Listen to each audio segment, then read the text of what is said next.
see, but the immediate week is always full because I'm an optimist and I think I can do it all. Mm-hmm. And then the other thing is support. So 100%, I could not live the life I live without my parents and my mother-in-law and their help with the kids. So when we get called into work at some random hour, I don't have to worry about it because I know one of them is going to be able to come over and help. It's very rare that I don't have somebody in my family that I can come help, which I didn't have somebody a few weeks ago, and I called Kelly Bush. Oh, and I got to hang out with her oldest, who was not my favorite because I'm not allowed to have favorites, but we had a blast together. We had dinner and hung out, talked, and at the end she gave me a hug. So from a 12-year-old, I was like, I'm cool. A 12-year-old thinks I'm cool enough to hug. I mean, it was a side hug, but I'll take it. I'll take it. So yes, I would say balancing is tech and support from other people. You have to ask for help, and that even includes, your management team and the people that you rely on, because we can't be there 24/7 at work. And if we are there 24/7 at work, we're ultimately failing work because what happens if we get hit by a bus? Right. So how do you balance it all? Well, the same. I think I'll speak to the husband part because I think it's a unique thing about us is that we are running these businesses, most of these businesses, with our spouse. And that gets very difficult because work never ends. So one thing that Don and I have been able to do is create time every day where we don't talk about work. Oh my God, you do that? Yeah, sometimes it's 10 minutes and it's just like a quiet time where we just let it all go. But we try. It doesn't happen every day. I'm so jealous. I know, we do try. And I think it's because we don't have a brood of children running around as well. We have to deal with the kids when we're at work, and we deal with work when we're with kids, and it just kind of all melts together. Yes. We don't talk about work when we're sleeping. That's good. Well, there you go. Yeah. What are you complaining about? See? You have that sleep time. But one thing we've also done, and I don't know if you guys do it, is stuff comes up, and we work different jobs in the business. So if he's complaining about something, and sometimes I have to say, am I your partner or am I your wife? Because my responses are completely different. And it took us, a long time to get to that point. Another podcast, but it took a long time to get there where we're like, oh my God, I don't need your opinion right now as my partner. I know usually when I'm complaining, I know what I have to do. I just don't want to do it, or I'm pissed off about it, or I've already tried, and whatever the reason. I just need him to support me and go, oh, honey, that sucks. I'm so sorry they are behaving like that, or you had to do that thing. So it's something that's come in very handy. Like, am I your partner or am I your wife? I answer the same both ways. Back to me not having a filter. So I know some people that have business partners that they're not related to. What's that like? And that sounds amazing. But yeah, I do like that we can react quickly to things, and I don't have to wait for someone else when it does come to major decision making. And for people that own a business by themselves, I also get how hard it is to not have somebody to bounce off of. Can't imagine. But then you also don't need their opinion. So if you guys disagree on what needs to happen to improve the business, if you're a solo entrepreneur, you get to make that decision by yourself. Right. But you don't get the support every day. Yeah, so many pros and cons to all of it. I don't know which is the best way, but this is the way that we are, and this is what we're in. Balancing the special needs dogs, that's just there's no balance for that. Does anyone want a dog? No. It's just there's outside stuff too. My dog costs $1 gazillion a year for all of his health issues, but and there's family and parents and birthday parties and graduations. Friends that feel neglected. Yeah. Friends that don't understand that even when they come to visit me at work, as sweet as that is, I can't always give that kind of attention. And that's a tough one that our friends don't always get. No. Like, it's great. I love it. But and we're in personal businesses, so it's not like we have like an office. Like, people are like, oh, I wanted to come in and see you. And you're like, well, I'm at work because I have work to do.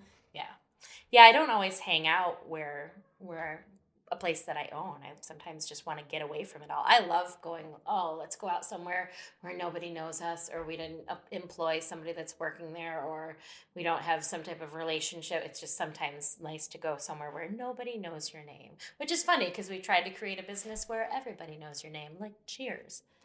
But sometimes it's the last thing I want. All right, here's another question from Vicky James. How do you delegate and hire the right people? Which is funny because we started this morning talking about hiring and delegation. Yeah, I can talk about hiring. Delegation is a word I'm really unfamiliar with because I'm really bad at it. But I am going to make that a goal, as I am in the middle of some mental health stuff with my brain after a pretty bad fall and a concussion. And I really need to start delegating and learning how to do that without guilt. And I don't know if that's a business owner thing or an every person thing, because it's been a long time since I've been a woman thing. Muggle. Like you've fought so hard for so many years to be seen as a business owner, and then to not be seen at the business. Like then people just assume you're not working or that you're not vested. And it feeds into all of those moments where people don't understand that this is a 24-hour job.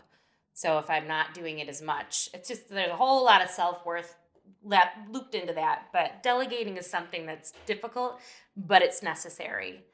Hiring the right people is really difficult. We often hire people we know and are friends with, which is really tough. And if any of them are listening right now, I love you, but sometimes it's difficult to discipline or take the friendship out of it and treat you as an employee. Treating friends like employees is very tough. And family. It's very difficult, but sometimes that's where we're at, like especially in times like the last 2 years when it's a struggle. It's a struggle to find staff. It's a struggle when half your staff have COVID and you still have to be open because your mortgage payment still needs to be made and you still need to pay for gas and electric. Like those things don't end. So sometimes you have to call in help, which is great, but it's also difficult. So hiring the right people is, to me, I like to kind of take emotion out of it and just what is the need that my business needs right now, because it changes all the time, and who fits that best. I'd like to add to that. Please do. I would say that delegation is super important. You know that I'm a huge proponent of delegation because that's how I get all of my shit done. Good at it too. And again, organizing, really listing out like everything that you do and what are things that other people can do because there's only so many hours in a day. But I would say firing the wrong people, because I think that we hire and it's hard to tell in an interview and even those first couple of days if they're the wrong people for your business. Right. And really getting rid of them before they cause more damage. And it could be that they're perfectly great people, but they just don't have the skill set or the personality to meld with everyone else. And we have very small businesses and everyone works very closely together.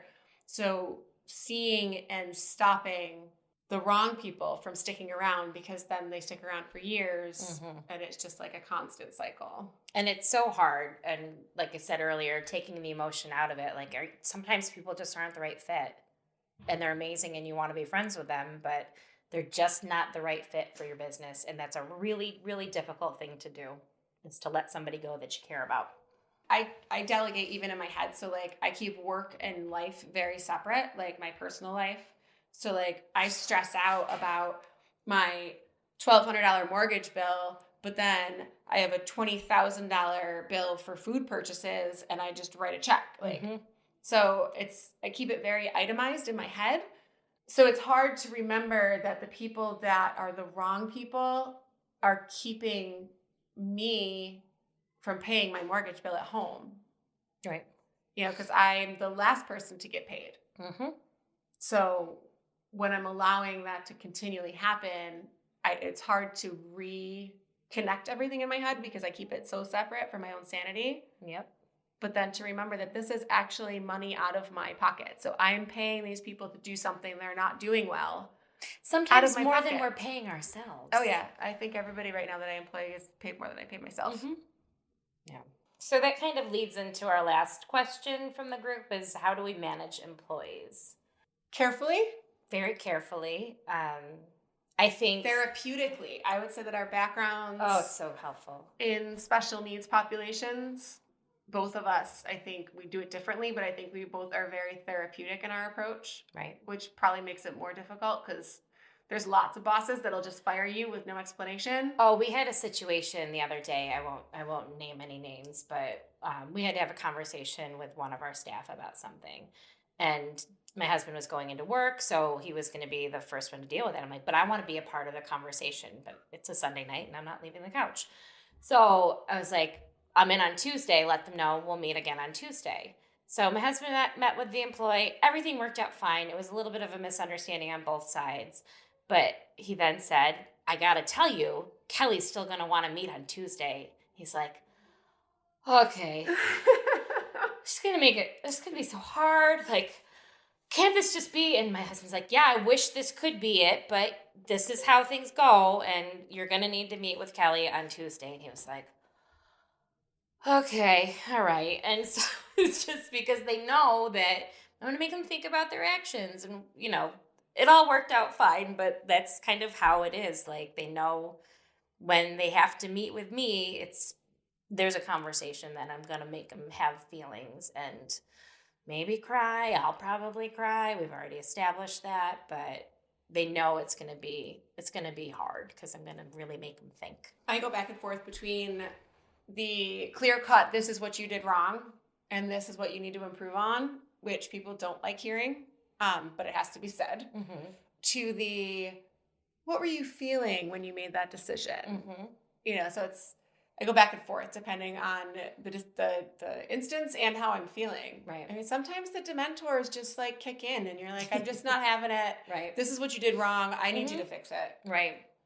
I also try to focus on behavior, and this is what we do with customers too, behavior over person. Like, this is the thing that you did that's wrong. Like, it's not saying anything about you, but this behavior needs to change. This is something that needs to get worked on. This is something that's not fitting with our business model. It's not you, but this needs to change or else.